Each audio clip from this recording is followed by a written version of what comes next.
Good morning everyone, কেমন আছো তোমরা সবাই? আশা করি তোমরা সবাই যে যেখান থেকে আমার এই ভিডিওটি দেখছো তোমরা সবাই খুব ভালো আছো, সুস্থ আছো। আমরাও কিন্তু বেশ ভালো আছি। আমাদের এলডি সুইট সিস্টার ব্লগে তোমাদের সবাইকে স্বাগত জানিয়ে শুরু করলাম আজকের একটি নতুন ব্লগ। আমাদের চ্যানেলে যদি নতুন বন্ধু হয়ে থাকো তাহলে প্লিজ চ্যানেলটিকে সাবস্ক্রাইব করে নিও আর লাইক কমেন্ট অবশ্যই করে দিও। আর যদি পুরনো বন্ধু হয়ে থাকো তাহলে লাইক কমেন্ট করে দিয়ে ভিডিওটি আমার সাথে দেখতে থাকো। আশা করি তোমাদের ভিডিওটি খুব ভালো লাগবে। সকালবেলা তাড়াতাড়ি করে ঘুম থেকে আজকে উঠে গেছিলাম, উঠে পুরো রেডি হয়ে গেলাম আর কিছুটা জামা কাপড়ও বের করেছিলাম। দেখলে সেই জামা কাপড়গুলো কিন্তু এই ব্যাগটার ভিতরে সব ভরে নিয়েছি। কোথায় যাচ্ছি সেটা পরে বলছি তোমাদের সাথে, ভিডিওটা দেখতে থাকো তাহলে বুঝতে পারবে কোথায় যাচ্ছি। আর আমাদের পুচকিটা দেখো আমাদের সাথে দেখা করার জন্য তাড়াতাড়ি করে ঘুম থেকে উঠে চলে এসেছে। আর পুচকিটাকে বলছি যে মাথার চুলটা সরিয়ে ফেলো শোনা, তোমার মুখটা দেখা যাচ্ছে না। তো তারপরে ও মাথার চুলটাকে একটু সরিয়ে দিল। আমার জামা কাপড় যেহেতু শীতের সময় না, তো একটুখানি ব্যাগটাও ভারী হয়ে গেছিল। আর ছোট বড় মিলিয়ে মোটামুটি 4টের মতো ব্যাগ হয়ে গেছিল। না তুমি কই গেলে? আর আমি কোথাও যাওয়ার সময় না আমাদের পুচকির মুডটা খুব খারাপ হয়ে যায়, জানো তো। আমাকে মোটেও কোথাও যেতে দিতে চায় না। আর ওকে রেখে কোথাও যেতেও আমার খুব খারাপ লাগে, কিন্তু কি করব, ওর তো এখন এক্সাম চলছে, তার জন্য ওকে আর নেওয়া গেল না। আর অনেকটা ঠান্ডাও থাকে, তো বললাম ঠিক আছে পরের বার নিয়ে যাব। তো আমরা বেরিয়ে পড়লাম। আর এদিকে দেখো গাড়ি বুক করা হয়ে গেছে, গাড়িও চলে এসেছে। এই ব্যাগটা রাখো নাকি? এই ব্যাগটা রাখো।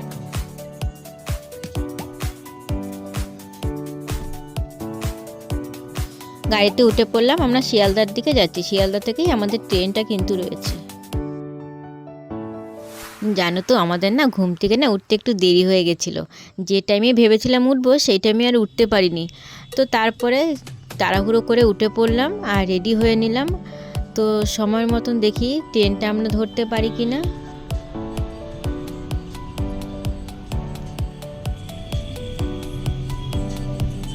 দেখো চলে এসেছি ভিআইপি মেন রোডের উপরে উঠে গেছি। আর রাস্তাঘাট একদমই ফাঁকা, বেশি একটা কোনো গাড়ি ঘাড়ি ছিল না, একদম ফাঁকা দেখো।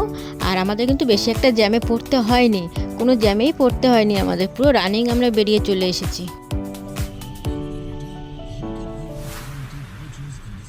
চলে এলাম লেক টাউন শ্রীভূমির কাছে।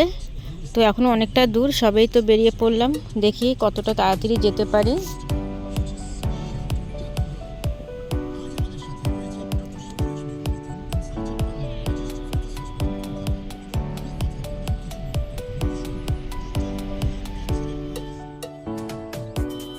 দেখতে দেখতে কিন্তু চলে এলাম শিয়ালদা। দেখো ওদিকে দূরে ট্রেনগুলো কিন্তু দাঁড়িয়ে রয়েছে। তো মনে হচ্ছে টাইম মতনই চলে এসেছি, বেশি একটা লেট কিন্তু হয়নি। আর এখানে দেখো কত সুন্দর ফুলের গাছগুলো, আমার তো দেখে খুব ভালো লাগছিল। প্রতিবারই যখন এখান থেকে যাই না গাছগুলো দেখি আর ভাবি কি বাড়িতে যাওয়ার সময় এখান থেকে গাছ নিয়ে যাবো, কিন্তু না বাড়িতে যাওয়ার সময় জানো তো আমার আর গাছ নেওয়া হয় না। তো এবারও ভেবেছি যে বাড়িতে যাওয়ার সময় আমি এখান থেকে গাছ তুলবো। এবার যে সময়টা যাই না সম্ভব হয় না গাছটা নেওয়া, কিন্তু এত সুন্দর লাগে না ফুলগুলো দেখতে, আমার খুব ভালো লাগে। আর এই দেখো স্টেশনে চলে এসেছি। তো এখানটায় প্রচুর জ্যাম ছিল, প্রচুর লোক। এখানে মানে পাইকারি ফলের দোকান ছিল জানো তো এইগুলো। তো যাই হোক চলে এসেছি অনেকটা, একদম টাইমে আমরা যে ট্রেনটা ধরবো ভেবেছিলাম সেখানে সেই সময়টাই চলে এসেছি, একদম টাইম মতো হাজির হয়ে গেছি।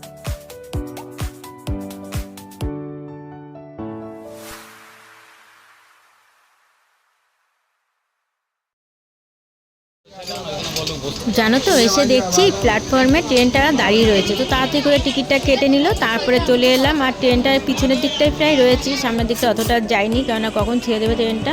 তাড়াতাড়ি করে উঠে পড়লাম আর দেখলাম ভিতরে একটা খুব একটা ভিড় ছিল না, তো সিট পেয়ে গেলাম, বসে পড়লাম।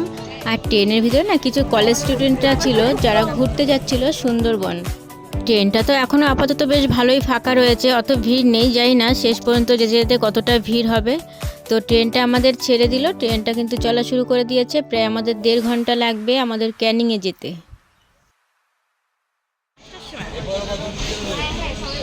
5টার সময় ওঠেনি বুঝলে?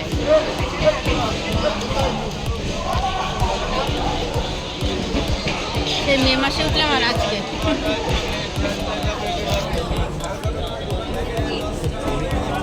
তো ক্যানিং স্টেশনে চলে এসেছিলাম। চলে আসার পরে আবার আমাদের উঠতে হবে বাসে। তো তারপরে আমরা উঠে পড়লাম বাসে। তো প্রথম দিকে না সিটটা পাচ্ছিলাম না, তারপরে কিছুক্ষণ পরে সিটটা পেলাম, তো বসে পড়লাম। এবারে বাসেও প্রায় 1 ঘন্টার মতো আমাদের লাগবে।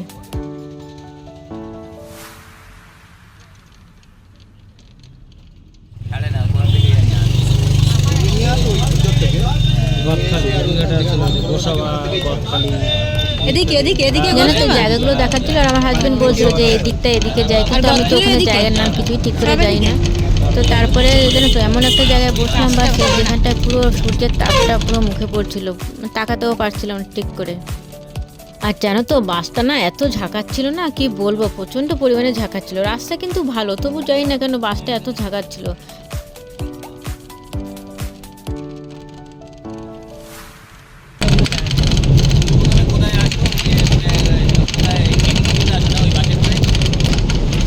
সেই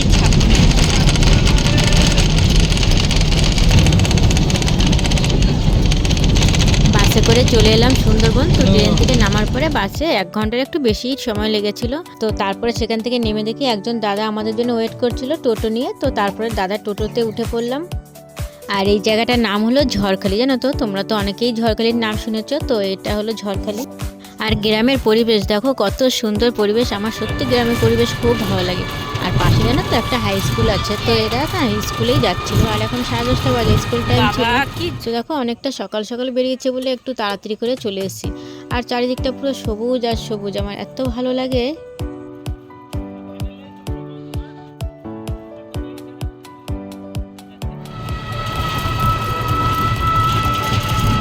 ওরা এখানে থাকবে। হ্যাঁ আগে জিজ্ঞাসা করছে পরিবেশ এলাকাটা কেমন। নেই বললি চল।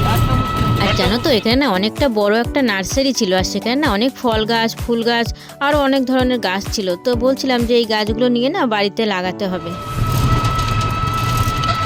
দেখো টোটোতে বসেছি, কিন্তু টোটোটাও কিন্তু প্রচণ্ড পরিমাণে ঝাঁকাচ্ছে।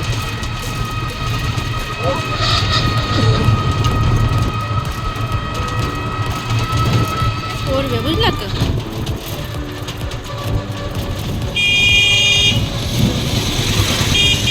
দেখো যে স্কুলটার কথা বললাম না, এখানে কিন্তু সেই স্কুলটা। আর দেখো ছেলেমেয়েরাগুলো এখনো বাইরে, এখনো কিন্তু স্কুল টাইমে শুরু হয়নি, সেখানে বাইরেই রয়েছে। যেতে হলে এই রাস্তাটা, এগুলো এই রাস্তার পর তার কোনো রাস্তা নেই। রাস্তাটা ঠিক হয়নি হবে। ওই সাথে একবার দেখো মেন রোডটা কিন্তু সোজা চলে গেছে, এবার আমরা ঢুকে গেলাম আমাদের গ্রামের রাস্তায়। তো আর ওই সোজা যেটা রাস্তাটা দেখা গেল না, ওটা কিন্তু আইফার্টের দিকে যায়, মানে ওখানটায় না সমুদ্রে বা লঞ্চ নিয়ে ঘুরতে গেলে ওখানটায় যায়, ওখান থেকেই বোট ভাড়া করে। আর ওখানে একটা চিড়িয়াখানার মতো আছে। তো আমি গেছিলাম একবারে, কিন্তু চিড়িয়াখানাটায় যাইনি, আমি জাস্ট বোটে করেই ঘুরেছিলাম। জানো তো এই পাড়ার রাস্তাটা না প্রায় 2 কিলোমিটারের মতো লম্বা, আর 1 কিলোমিটারের মাথায় হলো গিয়ে আমাদের বাড়িটা। তো একদিন না আমি প্রায় 1 কিলোমিটার রাস্তাটা পর্যন্ত হেঁটেছিলাম, আর খুব কষ্ট হয়ে গেছিলো জানো তো। আর রাস্তাটা না তখন ইট দেওয়া ছিল রাস্তাটা পুরোটা, আর এখন কিন্তু ইট বসানো নেই, ইটটা তুলে দিয়েছে আর এখন ঢালাই হয়ে গেছে। তো রাস্তাটা এখন আরও সুন্দর হয়ে গেছে, যেতেও কিন্তু খুব সুবিধা। বৃষ্টিকালে একদমই কিন্তু আমাদের কোনো অসুবিধা হয় না জানো তো, যখন আমরা আসি।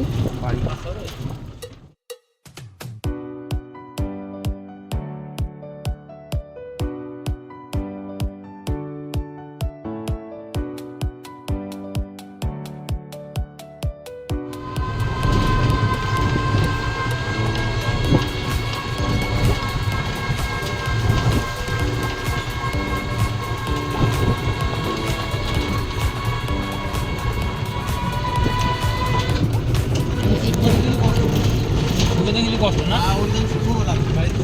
হ্যাঁ কি সুন্দর লাগছে ফুল গাছ। এসে গেছি। তোমাদের আসো, সাথে আসো। দেখা করতে আসো। আসি। এই পার্পল কালারটা দিয়ে না, কালারটা বেশি ফুটে গেছে। আর টোটো থেকে নেমে পড়লাম, চলে এসেছি আমরা বাড়িতে। তো এখন বাড়ির দিকেই যাচ্ছি। ও বাবা রে, কি আমাদের ভিডিওটা কেমন লাগলো তোমাদের সবার জানাবে অবশ্যই। আর ভিডিওটি যদি ভালো লেগে থাকে অবশ্যই একটা লাইক কমেন্ট করে দিও, আমাদের চ্যানেলটিকে সাবস্ক্রাইব করে নিও। তো ভিডিওটা এখানেই শেষ করছি, আর বেশি বড় করব না। আর কিছুটা ফল এনেছিলাম, তো সেই ফলগুলোকে একটা গাবলার ভিতরে ঢেলে রাখলাম যাতে নষ্ট না হয়ে যায়। আর কিছুটা মিষ্টি ছিল, তো মিষ্টিটা ফ্রিজের ভিতরে ঢুকিয়ে দিয়েছিলাম। তোমরা সবাই ভালো থেকো, সুস্থ থেকো, আর তোমাদের সাথে দেখা হবে আমার একটি নতুন কোনো ব্লগে।